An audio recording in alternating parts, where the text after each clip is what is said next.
This is Ezola Foster.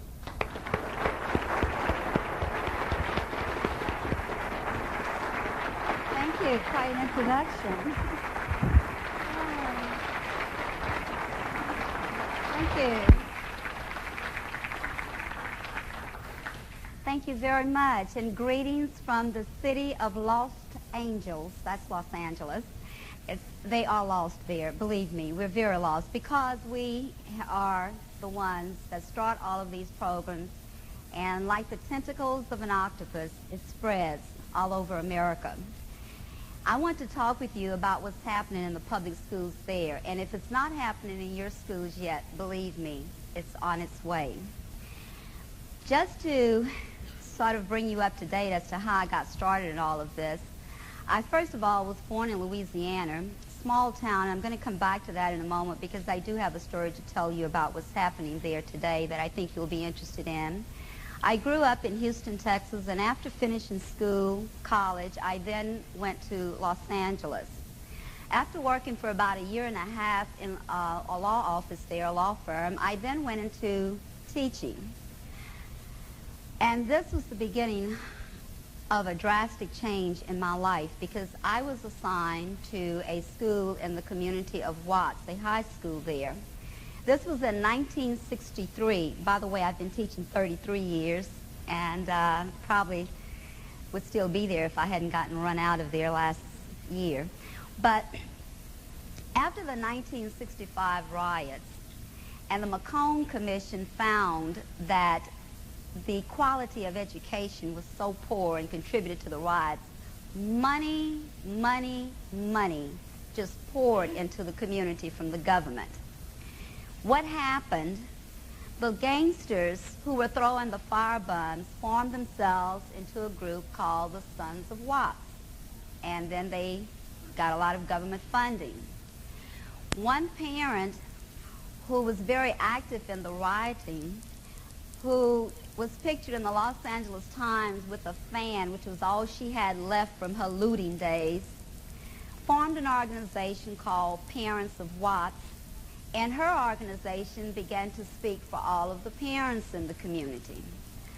Thus came the grip, the chokehold on the black community, because from Watts it spread across America. Now we hear a lot about conspiracy. I'm going to talk to you about a different conspiracy, and one that I hope that you can see as clearly as I have experienced.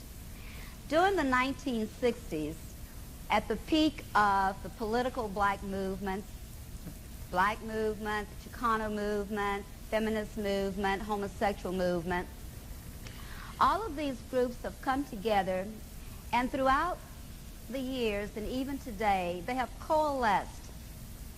And all of them speak as one on all of the issues which most of us are on the opposite side of. Now, let me give you an example of what I'm speaking of when I say this.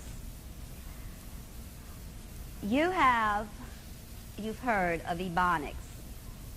Well, Black English was introduced in the schools in Los Angeles in the early 60s. It didn't catch on, so it wasn't until Ebonics that people realized it was actually being taught. Why is that? You have the homosexual movement that now is in every school in the Los Angeles Unified School District through what's called Project 10.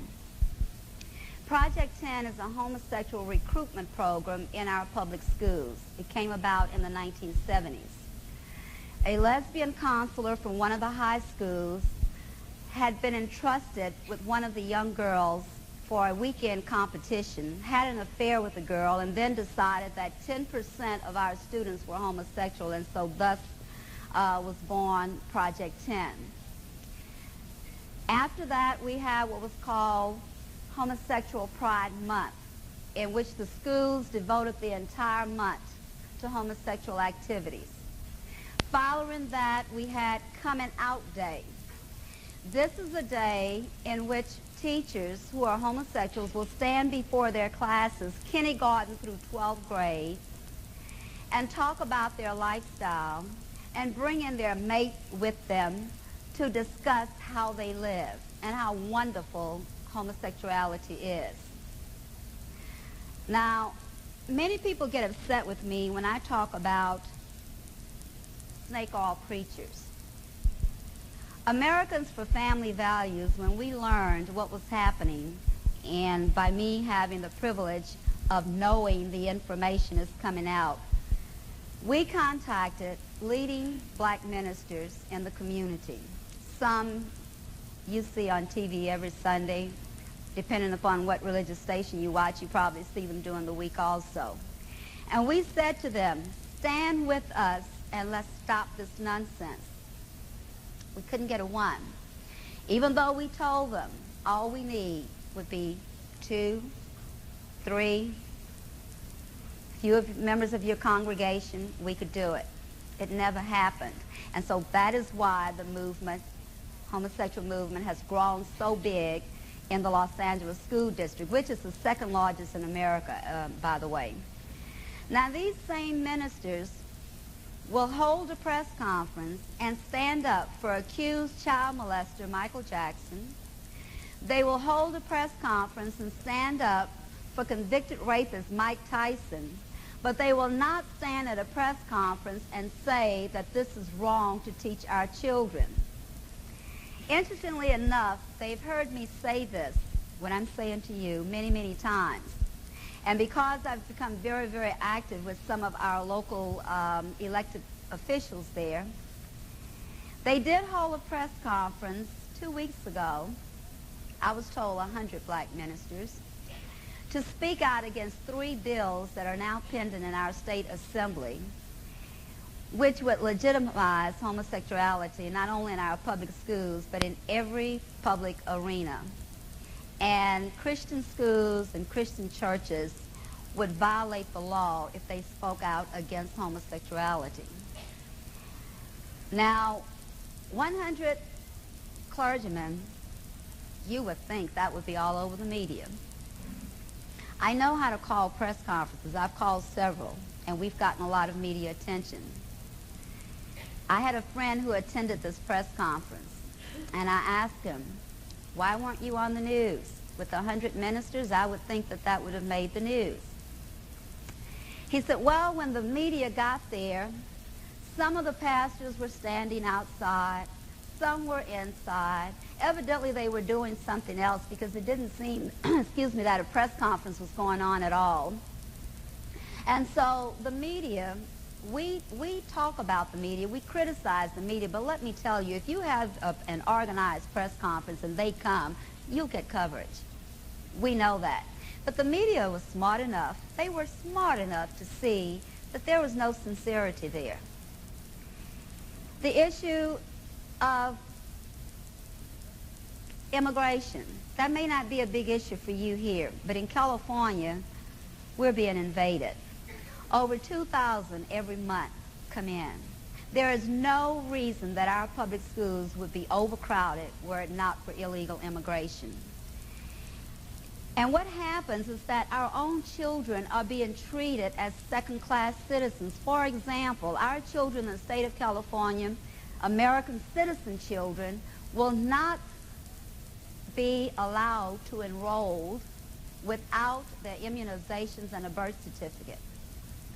I had some parents who moved to Los Angeles from Louisiana, and when they tried to enroll their children, they didn't have the birth certificate. They were told they had to get it, and their children had to sit out of school until they were able to get it. Illegals will come in, and they don't have a birth certificate. Word of mouth is taken, and they are immediately enrolled. If they cannot afford immunization, the school will pay for it. Now, many parents, minorities, and in fact, a large percentage of blacks voted for Proposition 187 against the wishes of the black leadership. The reason is these parents know, they feel the hurt. They see what's happening to their children. In the projects where many of the students come from, in the schools where I have taught, they see public housing accommodations for people who have just arrived. and yet our own citizens are standing in line, senior citizens especially, waiting to get in. And that is why I was so upset when Jack Kemp had the nerve to call those of us who supported 187 bigots, when he, in fact, as the congressman over HUD, allowed illegals to move in to public housing, knowing that we had lists of all our own American citizens waiting. For those of you who don't understand how illegal immigration works, I'll put it to you very simply. It's the same as if two people go to work every day to feed and clothe their two children at home. But every time they return home from work, there's another mouth to feed. After a while, that's going to be an overcrowded household and not enough money, and it will collapse. That is what's happening to California. We were going to declare bankruptcy, our health department there, last year or so, until the Billary administration decided to come and give us some money. Yeah, the Billarys. So this is a problem for us. And again, you may not see it yet, but it's coming. Bilingual education. That is one of the biggest funding, the biggest gold pot of educational funding there is. And for those of you who wonder what was all the fuss about this Ebonics, money.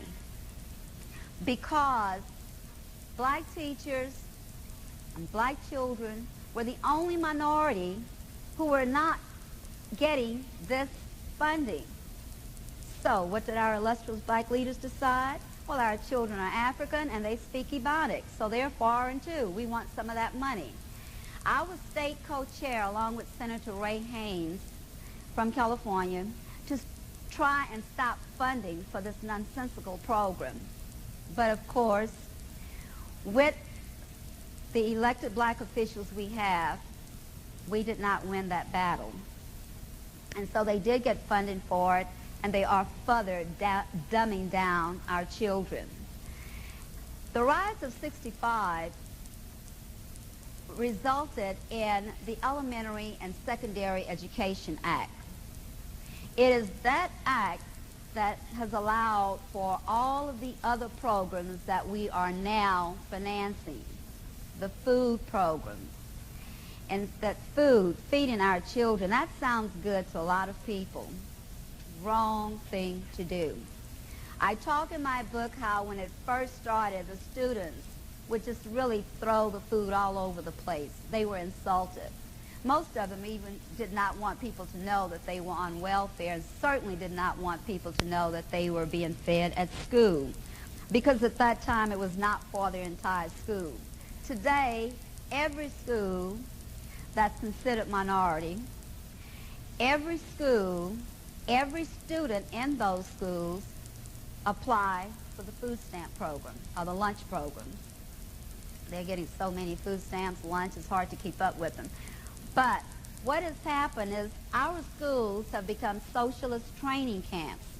Not only do we feed them, but now we have in our schools what's called Healthy Start, where we bring in all the social services that could possibly invade their young lives and their families' privacy, and get them enrolled in as many of these social service programs as possible. Just last week, the first high school there opened with a full-time doctor and 2 full-time nurses, so that your children don't even have to tell you they have a headache. They don't even have to tell you they have a tummy ache. They don't have to tell you they're sick at all. The school will take care of the problem. Not to mention the abortions and the abortion referrals and the condom giveaways. And by the way, one of these prominent black ministers I was talking about distributes condoms from his pulpit on Sundays. That's just how ridiculous this whole thing has come.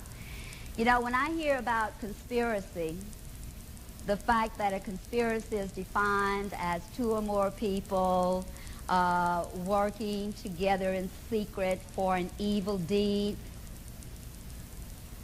These are the organizations I just talked about, but particularly the black organizations, the NAACP, the Urban League, the Southern Christian Leadership Conference, Calypso Lewis, Nation of Islam, the Reverend Ain't Jesse Jackson, Murky Waters and the Congressional Black Caucus, all of them worked together. You think I'm kidding? Name me one issue on which they have not all stood together, where they have opposed each other.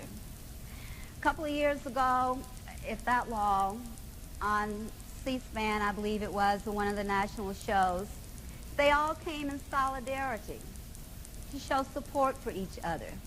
Where if they had been bigger and in the past, they wanted everyone to know they are one now. You know, this really bothers me because our young children are the ones that are being used as political pawns.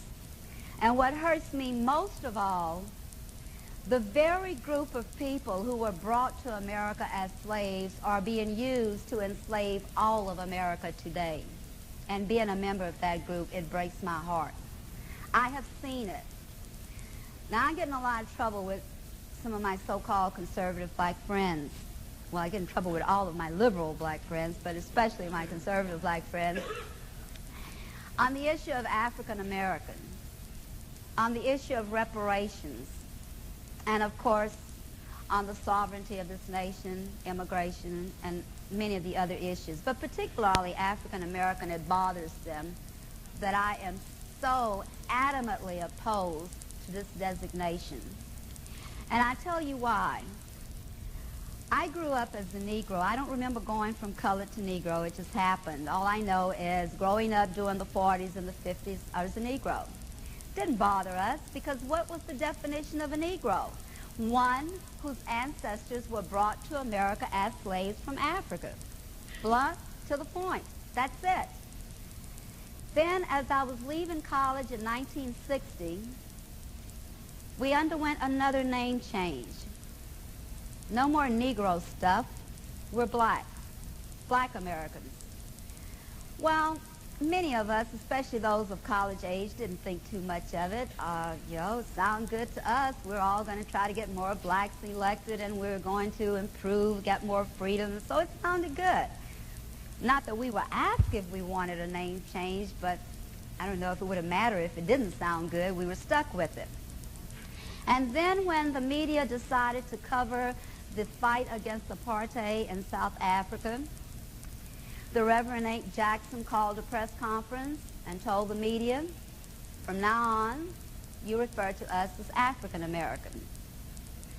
There came another name change, and it has been with us ever since. The purpose for that name change was that so all blacks, Negroes, colored would goose step to the African National Congress. And it worked. It worked. During my debates on Proposition 187, I debated members of the NAACP and the Urban League. And the underlying message from them was that since most of the people in California were coming across from Mexico, and that they are people of color, and people of color may stick together, watch out. Next name change on the horizon, people of color. And they didn't like colored people, but people of color seems the way to go now. And that's the next name change. And if that's not bad enough, they did an editorial in major newspapers across the country saying whites may as well call themselves Euro-Americans because we're not getting rid of hyphenated Americans. So I'm not very popular with this group and with many others is because of that reason. I think it's a sin and a shame because our young black children do not even know that Africa is the continent. What country are they being told to pledge allegiance to? And they are being told to pledge allegiance to the African continent. You would be hard-pressed to find an American flag in most of our classrooms there in Los Angeles, particularly in the inner city. And I have to tell you something about this designation, inner city, at risk, poverty. I was so glad and thank God that as I was growing up very poor, that no one told me I was at risk or that I was impoverished. Those kind of euphemisms, there's a reason for that. And whenever I talk about that, I think of, when we talk about euphemisms, I think about the time that Winston Churchill came to America and a luncheon buffet was given in his honor, at which fried chicken was served. He went for a second helping and he asked, "Could I have a breast?" And the hostess said, "Oh no, Mr. Churchill. In America, we say either white meat or dark meat." So the next morning, Mr. Churchill sent his hostess a beautiful corsage with the note, "I'd be much obliged if you pinned this to your white meat." Excuse me. You know, but why do we have these euphemisms? Again, it brings in more money and more power to those in the leadership role. You have seen, if you saw the Million Man March in Washington, you have seen the red, green, and black flag that flew high in our nation's capital. I was interviewed during that march on CNN. Leon Harris was live from the Capitol, and I was sitting in the studios in Los Angeles waiting for the interview. And he interviewed a Crip and a Blood, two of the notorious gangs from the area. They got their start in WAPS at the school in which I was teaching. I saw how that happened too. I won't go into details about that, but believe me, I know who they are and how they got started. At any rate, they were there with their caps with the uprising, the coming war, and the book they had written about the revolution next time. And they made the statement to Leon, "The reason that we did what we did to our community is because of lack of leadership. And that's why we're here for Minister Farrakhan." Well, I tell you, smoke was coming out of my ears. I couldn't believe what I was hearing. And so when Leon came to me, he said to me, "Well, Miss Foster, what do you think about the march?" And I said, "Well, Leon, first I want to tell you what I think about the comment those two just made. What they did to the community, Leon, they beat up our children who were on their way and from school trying to get a good education. They have maimed and killed innocent children, some sitting in their living rooms watching television. They have terrorized our community to the point that it became known as the killing fields. This is Beirut, USA, the war zone." And talk about leadership, Leon. Let's look at who the leaders were as these little gangsters grew to the power that they have today. The most powerful politician in the state of California at the time, Willie Brown.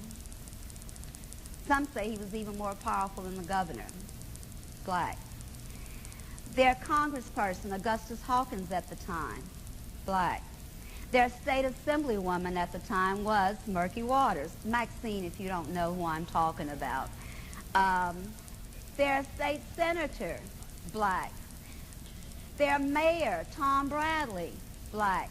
There was a city councilman that had been on so long he was called the Emperor, black.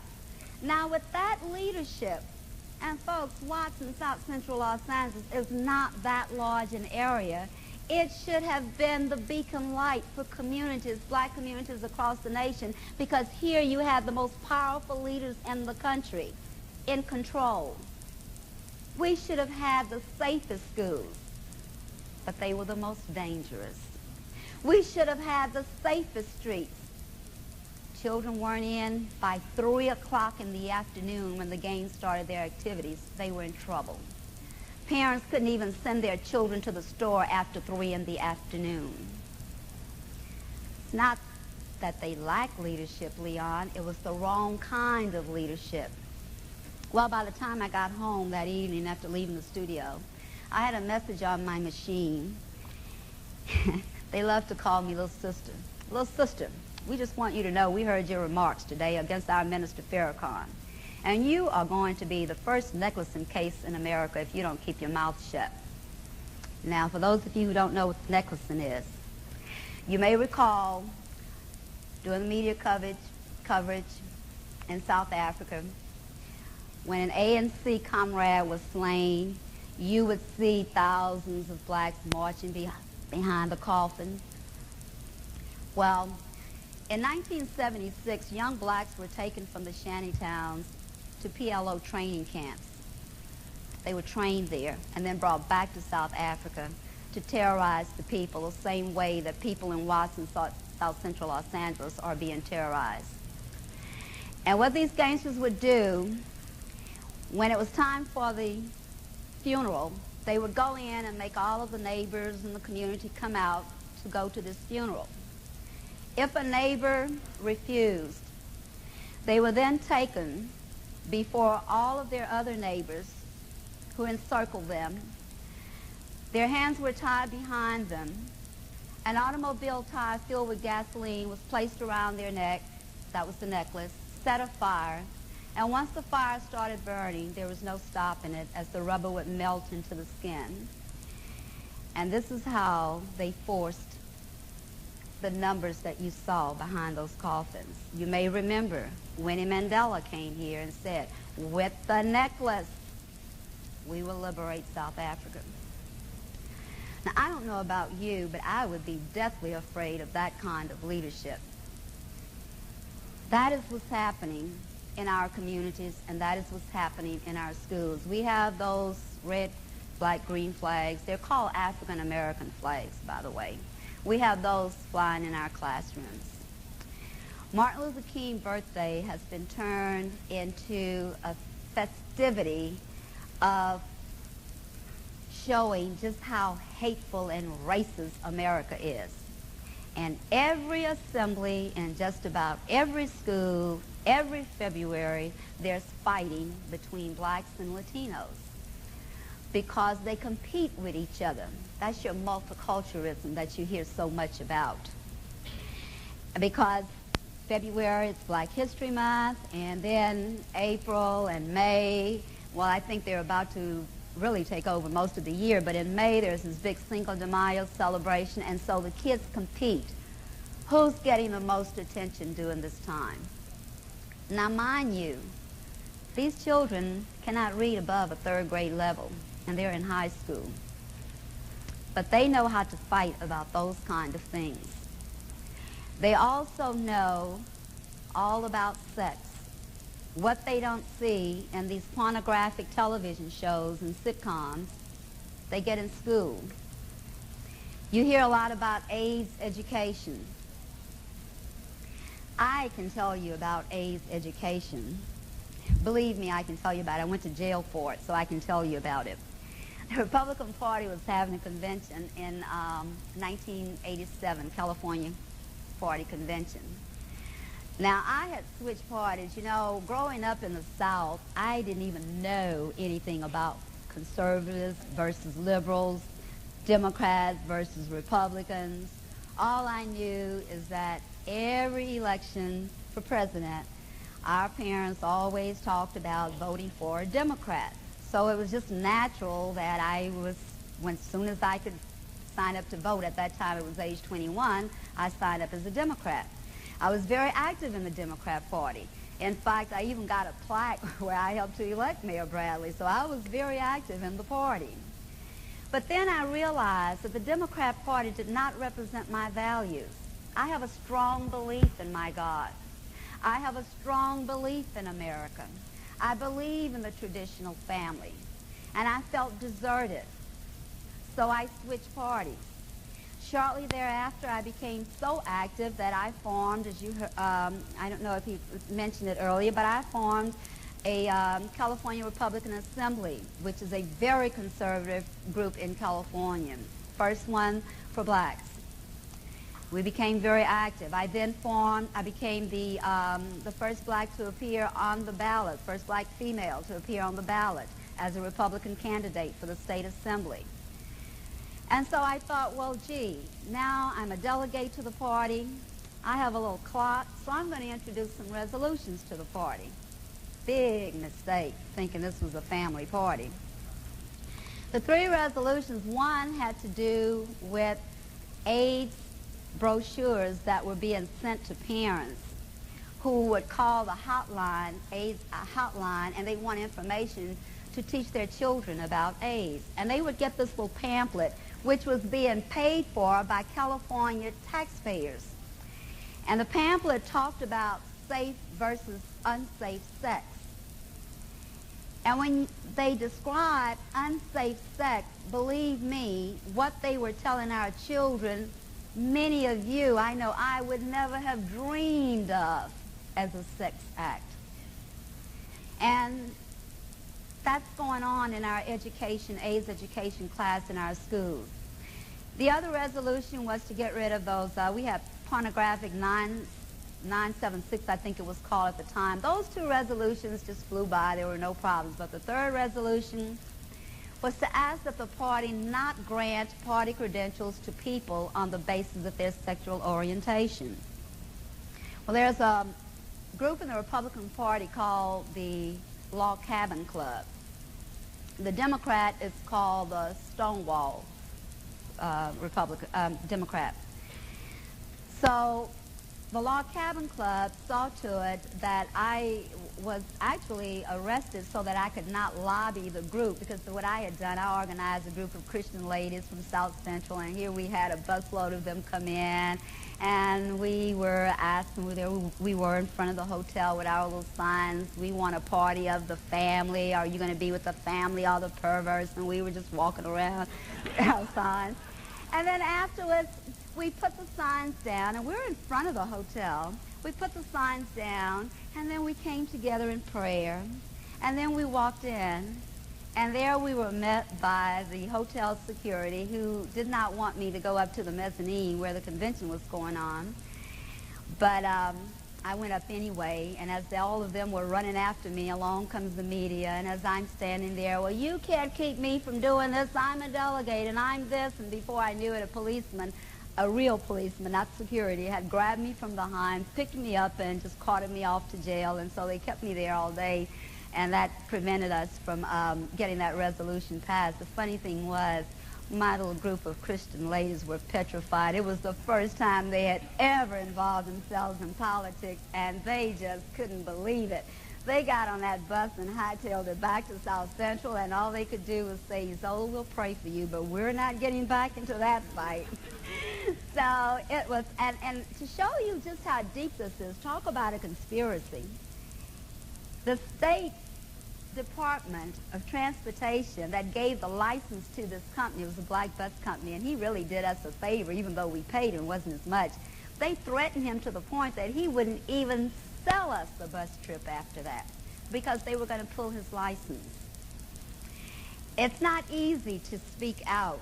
Believe me, it isn't. A lot of people ask, well, you know, we know that there are a lot of decent, wonderful black people. Why aren't more of them speaking out? Well, it goes back to what I just said to you. They're terrorized in their own community. If you watch the O.J. Simpson trial, the closing argument by Johnny Cochran, you will remember what he said to those jurors. Remember, you have to go back to your community. Now, most people may not have known what that meant, but the jurors knew what it meant. And those of us who live in the community, we knew what it meant. So when I talk about this conspiracy, locally, not internationally, but locally, that is what I am talking about, and we feel it. You see the results of it, but we actually feel it in the community, and our children are suffering because of it. On top of all that, we also have the United Nations that's acting as an international school board with all of these detrimental policies, all designed to destroy family life and Christianity as we know it in America. And so I certainly was just thrilled to death when I found out about the John Birch Society. And whenever I see Get Us Out of the UN, I honk my horn, yes. We don't normally put stickers on our car, but that was the only one our husband would allow on there. And we get a lot of comments about that. But, you know, we talk about outcome-based education, and we talk about Goals 2000. Let me tell you exactly what that translates to in the classroom. If Johnny does not know that 2 plus 2 equals 4, and he tells you it's 5, as a teacher, you're not to correct him because you destroy his self-esteem. Somehow Johnny's got to figure that out before he graduates. And if he wants to graduate, they're going to do away with grading altogether. No such thing as A, B, C. We don't want any competition. We don't want just one person sitting here with a dunce cap on his head, as was illustrated in the New American. We want all the kids with it on. So they are all equal. They've made a mockery of the equality that blacks have striven for so many years. They've made a mockery of it, just as mockery is being made of our United States Constitution today by elected officials. Outcome-based education, Goals 2000, values clarification, all of these great sounding names. There's a reason our children are not being taught to read. Because those who hate America aren't interested in burning the books. They don't have to. The children won't be able to read them. Why teach them to read? We will tell them what we want them to know. We had porn on the internet. Big discussion about that when Congress entertained the bill. And I remember one of the congressmen made the statement, well, you know, we have to try to balance. We want to be concerned with the children, but pornographers have the right also. You cannot treat both of them equally. You're either with the pornographers, and you're going to destroy our young minds, or you're with the children, and you're going to tell the pornographers, stay out of our schools, stay off of our public airways. What you want to do, you can do that in privacy, because that's what America's about. You can do something, that we have our privacy, we have our freedoms. Now, my students would ask me all the time, they would say, well, Ms. Foster, you're not very tolerant. And I said, well, probably not, because when I was growing up, you know, we had the red light district. And you better not let any of your neighbors see you there and to get back to your parents that you were in the red light district. That's where the prostitutes, the whores, and everyone else that wanted to sell their wares, their wicked ways, that was their area. But now they're right next door. They're right there in our children's faces, right there on newsstands when they leave our classrooms, when they walk home from school. The newspapers, big pictures, naked men and women. It's kind of funny. My girlfriend and I were laughing. We were talking about this the other day when we were in school. One time we ditched class because one of our friends found this book in her dad's drawer of the naked man and woman, and we were going to sneak to look at this. Children today don't have to sneak to do it at all. All kind of sex is all old hat to them. Naked men and women, that's nothing to them. Those are the changes that have occurred. And I blame the 60s for a lot of that. 1962 Act that took God out of our schools. And a number of other things that happened in the 60s. Now, surely there were some good things, but I would say that most of what's happened in the 60s, and those who have gained leadership role, like the couple in the White House, are bringing America to her knees.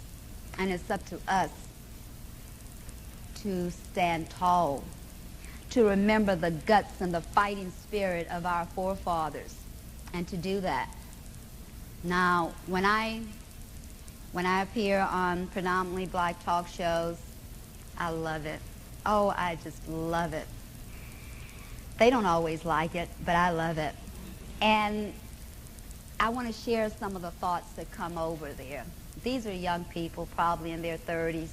As a matter of fact, I had a conversation with a very prominent woman, 39, just last week. And she was telling me how she had gone to Georgetown University from 1976 to 1980, I think she said. We were talking about affirmative action, and she said, you know, there were 20 blacks there at the time. 8 of us were allowed in because of our grades and because of our record. The other 12 were let in because of affirmative action, and what that means is you get certain added points because you are a minority. So they give you so many points for your grades, for your SAT tests and so forth, and then so many points because you happen to be a minority, and so that the other 12 dropped out long before that. It is very wrong what we're doing to our children with affirmative action. It is very, very wrong. Now, 40s and 50s, most of our young children think there were no blacks going to major universities. They overlook the fact that Jackie Robinson wanted UCLA. And not to mention Jackie, these are popular people, Paul Robinson and all of these people had gone to major universities. Many of our young children think prior to the 1960s blacks couldn't vote nowhere in America. The tales that are told in celebration of Black history in some of these schools' assemblies are all about the evil ways of whites in America. And they go back to the days of colored and white-only drinking fountains. Well, my story is a little bit different because I was one who grew up with these white and colored drinking fountains. And I remember as young children today leave high school after class, they may stop by the mall and window shop or whatever. Well, we used to go downtown to the big store. And we're high school students. We would go and drink out of the white fountain, and some of the sales clerks would say, now you know you're supposed to drink the colored water. And we'd say, well, if we wanted colored water, we'd drink Kool-Aid. And everybody would laugh. And even the sales clerks would sniggle because they knew the law was wrong. Many people knew it was wrong. But it wasn't. The kids today, our children really think that if we didn't drink from that particular fountain, we were lynched. I applaud Rosa Parks, but there were many black women who didn't get up and give their seats away. I know. I was on some of those buses. There are a number of stories that are not being told. You have groups that are calling for black reparations for slavery. We've answered the question of slavery with the Civil War and 2 amendments to our Constitution. It's time to get over it, and it's time to move forward. Why is all of this happening?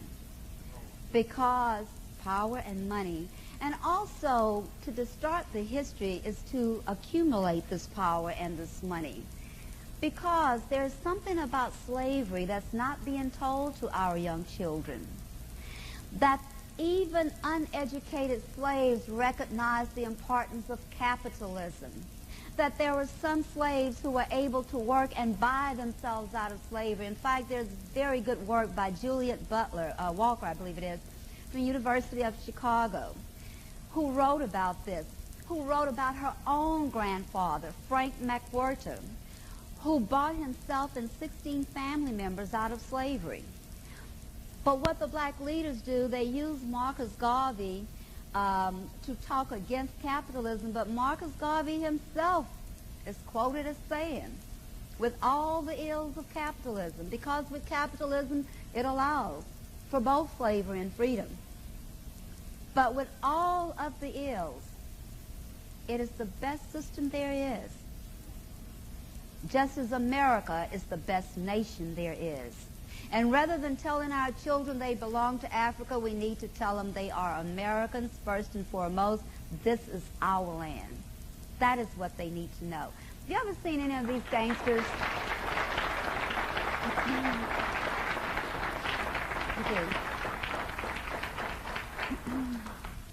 I had the opportunity a couple of weeks ago to speak to a business and professional group of black women. There were about 300 of them there, and I was brought on to on a panel debate on affirmative action. And as I began to talk, I mentioned the same thing to them that I just said to you. And I said to them, you know, every time you see these gangsters on television talking about why they got into gangs, what is the first thing they say is the reason? I want to belong. I wanted to belong. How in the world are they ever going to feel they belong to America if we're telling them they belong and their loyalty should be to some other nation or continent? Well, when I said that, I didn't realize that there was a former gang member that they were about to honor, and they had had a great reception for him the night before. And they looked at me really kind of wild-eyed, but he stood up and he gave me applause. And they began to receive me a little bit better. And when it was over with, he came over and he said, you know, I never realized what you just said, how true it is when it hit me. I have never heard anyone speak with a love for this country like you are speaking today. And afterwards, as the people came up to say or give greetings or comments to us, most of the ladies could hardly let go of my hand, thanking me for these comments. These are not popular words to say when you're in the black community because of the black leadership. They have an agenda. Farrakhan has told us he wants a separate state. Most people, that just goes over their head. They don't even think twice about it. I remember when Senator Hayakawa had sent me an article from a San Francisco newspaper about why worry about Farrakhan. And he had put a little post-it note on it, and he said, Ezola, I do worry. Well, I worry too, and I tell you why. Farrakhan really was not on the scene very much until Jackson brought him into prominence during the '84 elections. Now, some people knew a little about him because when his lieutenants walked in and blew Malcolm X away, many people blamed Farrakhan, and he snickingly sometimes say, well, I may have influenced them. He never admits it one way or the other. But then, in 1984, Farrakhan made the statement, there's going to be a race war in America and young black gang members will be used. A few months later, in early '85, Libya's Gaddafi gave Farrakhan $5 million. Since that time, he's been buying out convention centers and forums across America to strew his hatred. Cassettes. My husband's grandfather, in his late 80s, who we thought was conservative most of his life, would sit and listen to those tapes, and his whole attitude changed about America and about his love for this country. Farrakhan's a very powerful speaker. Now, as the New American pointed out in their coverage of Carl Rowan's book, The Coming Race War in America, it doesn't matter whether there were 400,000 or a million. There were enough there for a very fine army to start a war. The last riots in '92, there were gang loads of gangsters going from one area to another, starting fires. Of course, when the FBI investigated, they talked with the gang members and they didn't set any fires, some investigation. After the riots of '92, Maxine Waters paraded the Crips and Bloods throughout the Congress for funding. They received billions of dollars. What are they doing with it? Every week they go to her unemployment training center and pick up $100. They say they need that to catch a bus to go look for a job the next week. It's ridiculous. Farrakhan is not the only one who's telling us what they plan to do to America. All of our enemies tell us what they're going to do to us. Why do we have to wait until we're backed up in a corner for us to wake up? It's happened over and over again. And our young students really blame America for World War II. It's our fault, imperialist America. That is what's going on with this multicultural curriculum in our school. And that is why there is so much hostility and disdain for this great nation of ours. The illiteracy rate is down. It hasn't gone up since all of that money has come in. It's gone down. So, what does the Billard administration want to do about that? Devise another test. Test too hard? Let's come up with another one. They're planning now to even get rid of the SAT altogether. This is very dangerous, folks.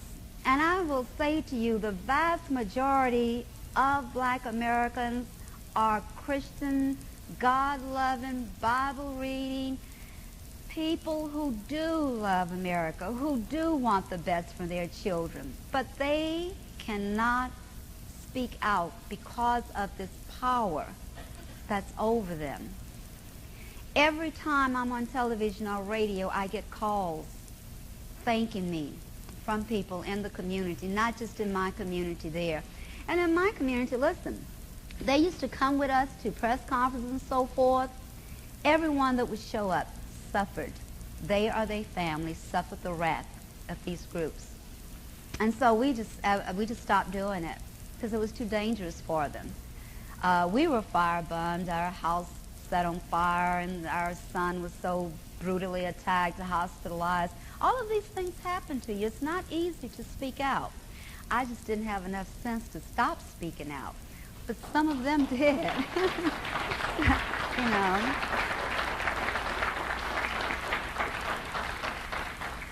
Now, when you think about all this, you have to wonder, gee, is there any hope in sight? There is. These teachers' unions are very, very devastating for public school education. And I'll give you an example of this, just how powerful they are from my own experience and what happened to me, why I am no longer in the teaching profession. Last Memorial Day, I was featured on PBS NewsHour with Jim Lair on the issue of the Gallagher Amendment. It was the Gallagher Amendment to the immigration bill that was pending at that time. I was on with Congressman Elton Gallagher from California and Javier Becerra, and also a local school board member. And I talked about illegal immigration being the reason that the schools were overcrowded, the fact that our American children were treated as second-class citizens, and I went on and on and on. Well, I work at a school that is overcrowded because of illegal immigration. And because it is overcrowded, we are on what's called a year-round schedule, which means that I work 4 months and then I'm off 2 months. My students and I take the 2-month vacation and then we go back for the 4 months. Well, we were all on vacation on Memorial Day because I'm off May and June. A teacher faxed me a copy of a piece of hate mail that was placed in every teacher's mailbox, referencing the show and calling me a liar, a racist, and a Nazi. I told you I've been called everything in the book, a Nazi of all things. Well, I got in touch with the superintendent and the principal. I said, listen, I'll be returning there in a month or so. What are you going to do about this? Not that I expected anything, because the hate mail came from the teachers' union and the each school now, they're so powerful, the teachers' union there in Los Angeles, that each school in the district is controlled by what's called school-based management council. Now, if you don't have that in your schools, it's coming. And here's how it works. The union representative and the principal are co-chairs of the committee, and they supposedly are running things at the school. School-based management put out the hate mail on me. So naturally, I didn't expect them to do anything about it. When I returned to school on July 1st, my first day, I walked on campus, and I noticed I was treated quite coolly by many of the teachers, some of whom had sat and had coffee with me just 2 months earlier, would look the other way, wouldn't even speak. We started the school day with a faculty meeting. I walk in, everywhere I sit, they'd get up and move. Thought I had the plague or something. Well, I knew that something like this was going to happen when the superintendent and the principal ignored me. And I don't take too kindly to being ignored, so we already had called a press conference right after that faculty meeting. And sure enough, it was all over the news that night, so that really made them even angrier with me. The next morning, I walk on campus, and there's a Latino man standing there passing out flyers, and as I enter the campus with another teacher, he sneers at me and flings his arm in front of me to give the flyer to the other teacher. When I get to the mailbox, mine is in my mailbox. It was a flyer from the Progressive Labor Party of the Communist Party here in America. Communism is alive and well in Los Angeles schools, believe me. And on this flyer, they mention in bold print that teacher Ezola is a racist and should not teach at this school or any other school. By the end of the day, some of my students were coming to me in tears, saying, Ms. Foster, other teachers are telling their students you're a racist, and when we try to tell them you're not, they tell us, oh, you must like a racist, you must be a racist too. And it was just terrible. They were getting in near fist fights with other students. So the next day when I came to school, no, at the end of that day, this was my second day back, at the end of that day, actually I was police escorted off campus, and that was my last day back. So you see, in our public schools, unless you're politically correct, you keep your mouth shut. One of the administrators told me, the only way you can stay in this district is to find a conservative school. Well, there is no such in that district, or keep your mouth shut. So I know that there's no way that I will be going back. As a matter of fact, a First Amendment rights lawsuit was filed against the school district on my behalf just about a month or so ago. So we do intend to pursue it. And when you hear people talk about the teachers' unions, just like the school boards, the teachers' unions have their little special interest groups. They have their gay and lesbian commission who push all of these programs. And, of course, I knew it was a matter of time before they got rid of me, because I was always fighting with them. A year or so earlier, the teachers' union representative was teaching government and social studies, and she showed her students a film called The Wrath of Grapes. This was a film put out by Cesar Chavez to encourage people to boycott grapes there. And the teacher told the students that if they joined a boycott and protest in front of the local market that Saturday, that she would give them credit, class credit. Well, the students always come to me. I have a rapport with the students. That's another thing that bothered them, because the students and I got along just great. Never had any problems with the students until, of course, this happened. So I stopped it. Once the students told me, I said, this is illegal. You cannot do this. Well, you know now how they've gotten around that? Demanding community service from the students. And again, if it's not a mandate in your schools that before your child can graduate from that public school, they will have to perform a community service, it's coming too. So once they find out that you block them, they then find a way to go around it. I blocked them on that, and then another time, I had appeared on a show. It was one of these crazy shows about should homosexuals have the right to marry and raise children. And they had a lesbian couple on, and then they had a homosexual couple on, and they had me and a member of Campus Crusade on. We, of course, were the opposing voices. And the students saw me on the show. And so the next day, Early morning, before class started, the first thing they said, Foster, is that really the way you feel about homosexuality? And I said, of course. They said, well, what about Project 10, which is what I just explained to you? Because Project 10 is active on our campus.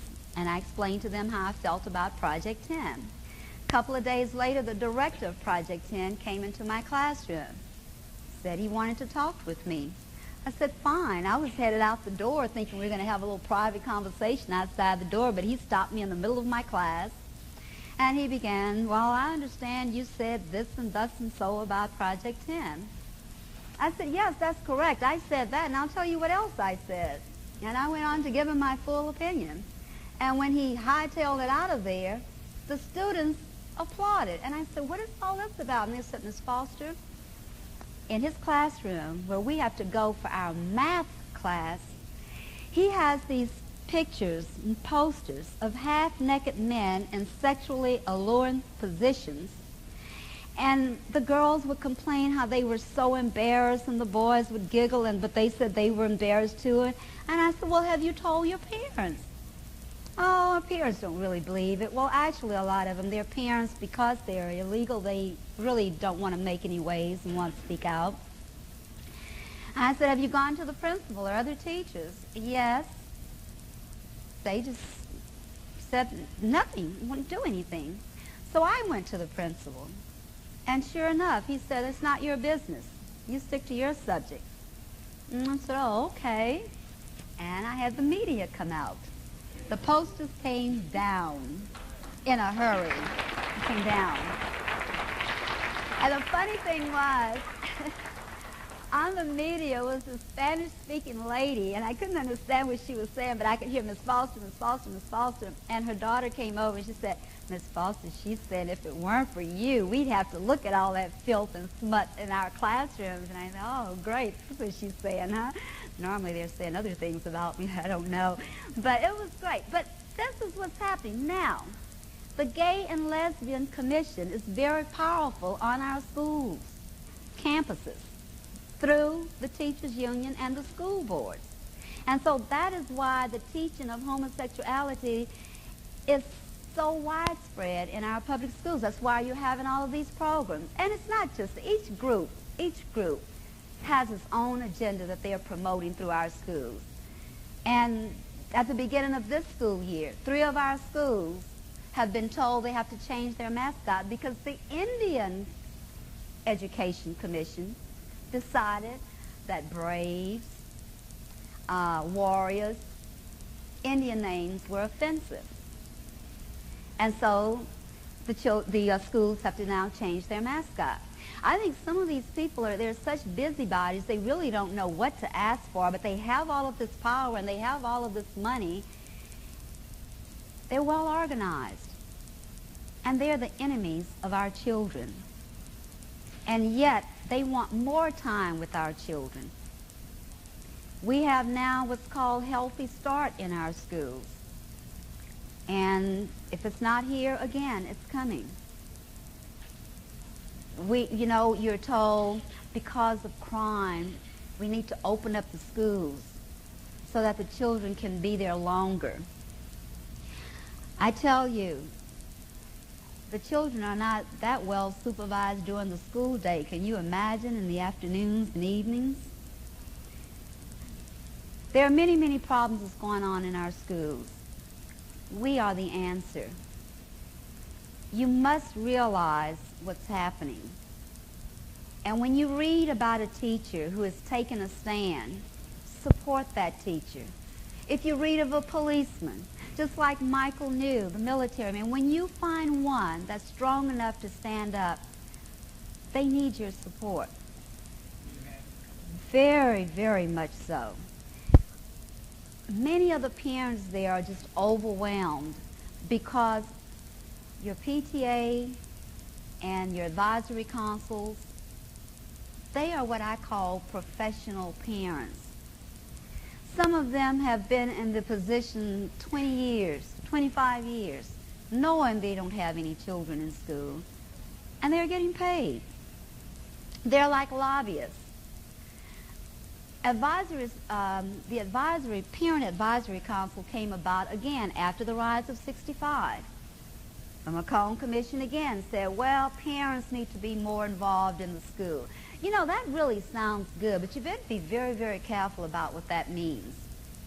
My mom, I don't think she came to school except when I was in a performance or maybe parent conference night or something, but that was it.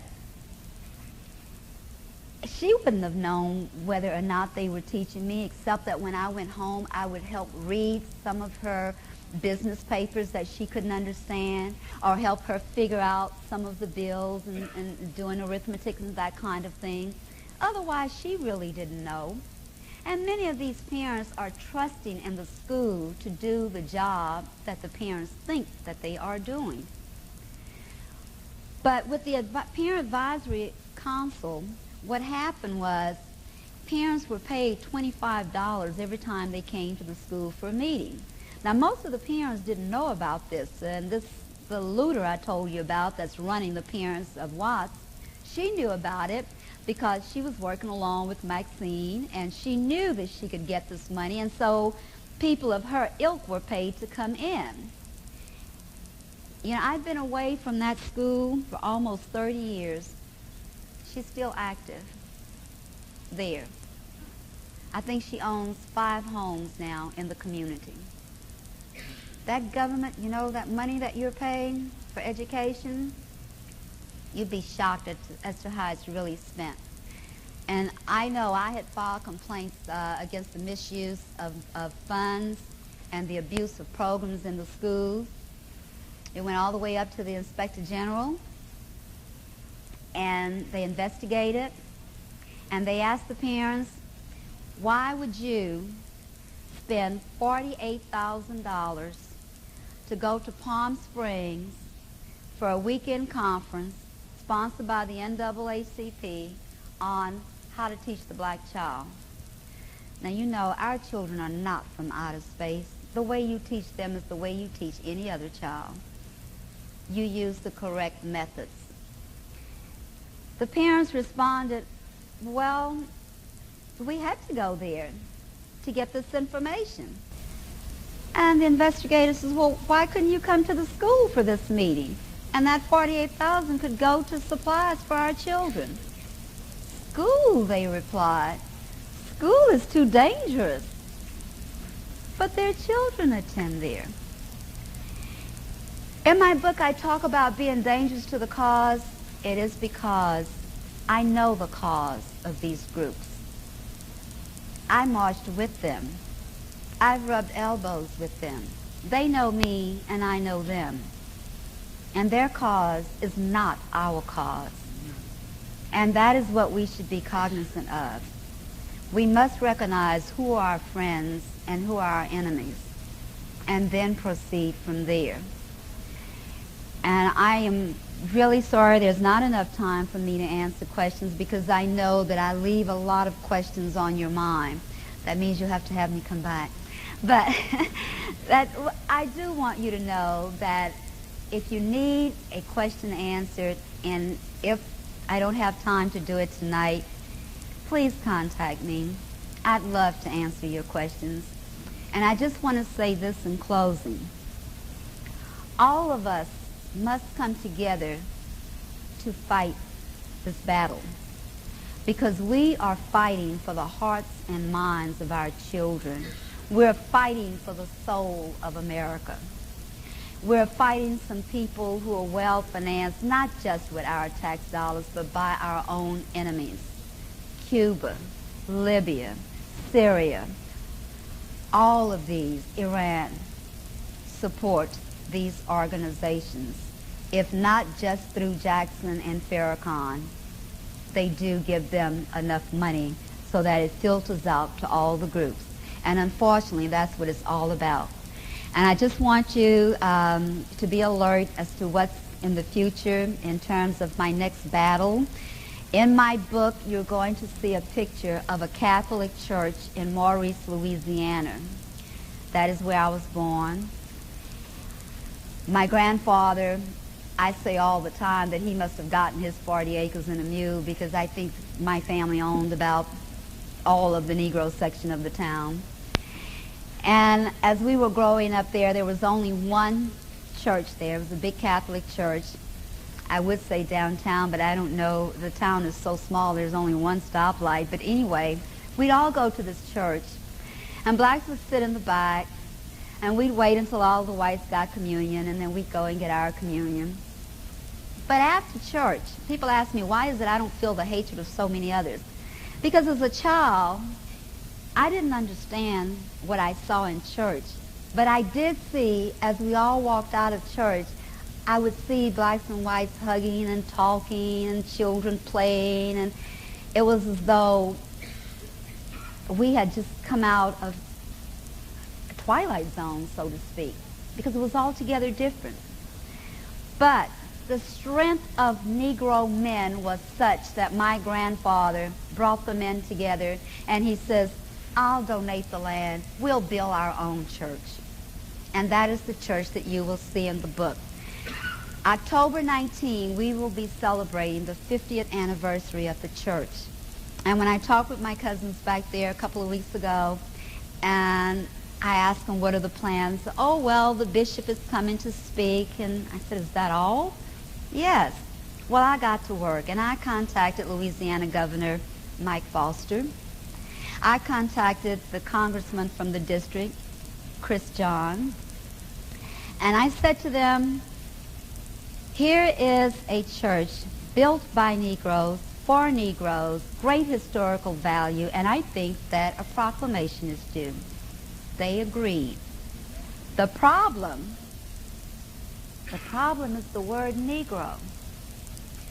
They said, well, you know, we have to put African American. I said, no, you don't.